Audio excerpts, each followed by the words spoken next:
উত্তর ত্রিপুরা জেলার ধর্মনগর মহকুমার সংশোধনাগারের কর্মীদের অসাবধানতা ও গাফিলতির কারণে ধর্মনগর জেলা হাসপাতাল থেকে পালালো এক খুনের আসামি।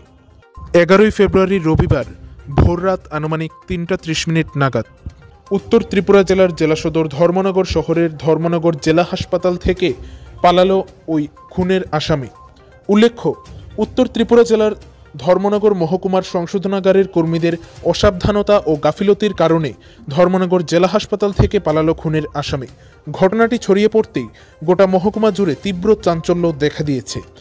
সাথে সংশোধনাগারের কর্মীদের ভূমিকা নিয়েও দেখা দিয়েছে নানান প্রশ্ন। জানা গেছে, কয়েক মাস পূর্বে পানিসাগর থানাধীন জলেবাসা গ্রাম পঞ্চায়েতের মাধবপুর এলাকার বাসিন্দা দিলীপ নাথকে তার স্ত্রীকে খুনের অভিযোগে আটক করে পুলিশ। তারপর এই খুনের অভিযোগে অভিযুক্ত স্বামী কালিকাপুর স্থিত সংশোধনাগারে সাজা কাটছিল। কিন্তু শনিবার রাতে সে হঠাৎ করে অসুস্থতা অনুভব করে এবং এরপরই সাথে সাথে তাকে সংশোধনাগারের কর্মীরা চিকিৎসার জন্য ধর্মনগর জেলা হাসপাতালে নিয়ে যায়। তারপর থেকে সে সংশোধনাগারের কর্মীদের নজরদারিতে হাসপাতালে চিকিৎসাধীন ছিল। কিন্তু হাসপাতালে ভর্তির কিছুক্ষণের মধ্যেই রবিবার ভোররাত আনুমানিক 3:30 নাগাদ সংশোধনাগারের কর্মীদের অসাবধানতা ও কর্তব্যে গাফিলতির সুযোগ নিয়ে সে সেখান থেকে পালিয়ে যায়।